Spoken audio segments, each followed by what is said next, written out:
Disfungsi seksual perempuan adalah gangguan di berbagai fase seksual pada perempuan. Bisa meliputi satu, gangguan gairah atau libido, kemudian gangguan perangsangan atau arousal, yang ketiga adalah gangguan orgasme, kemudian yang keempat adalah gangguan nyeri yang berhubungan dengan hubungan seksual pada perempuan.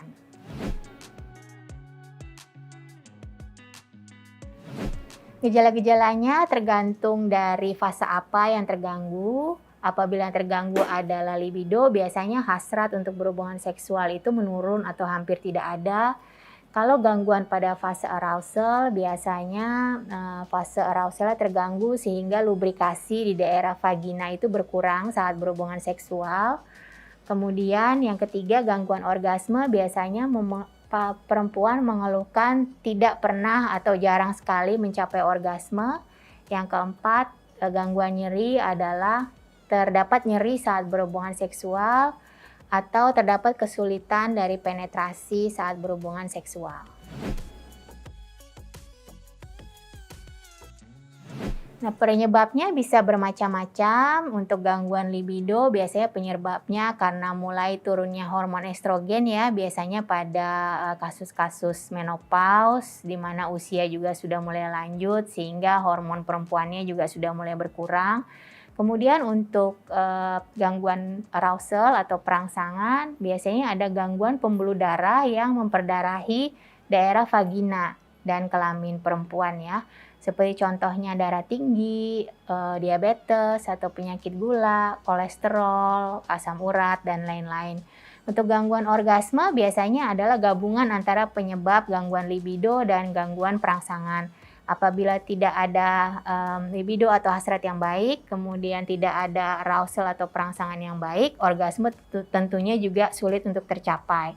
Untuk yang keempat, gangguan nyeri itu biasanya disebabkan karena infeksi atau radang di sekitar organ intim dari perempuan tersebut, sehingga waktu terjadi hubungan seksual dirasakan nyeri.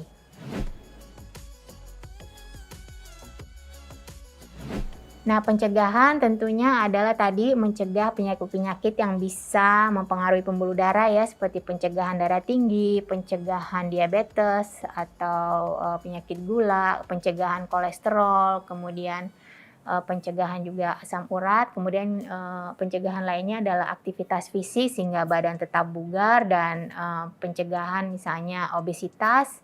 Itu kita bisa lakukan untuk meningkatkan lagi fungsi libido dari seorang perempuan. Kemudian apabila sudah menopause dan kemudian sangat terganggu dengan menurunnya hormon tersebut, bisa berkonsultasi ke dokter untuk melihat sebenarnya kadar hormonnya seperti apa dan apakah bisa ditata laksana.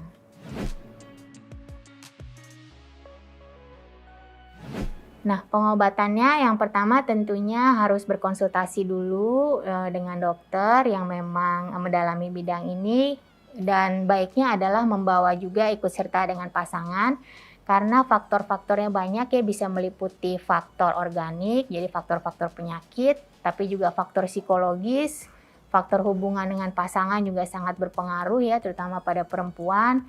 Kemudian faktor masa kecil, faktor pengertian tentang hubungan seksual, trauma seksual di masa lalu.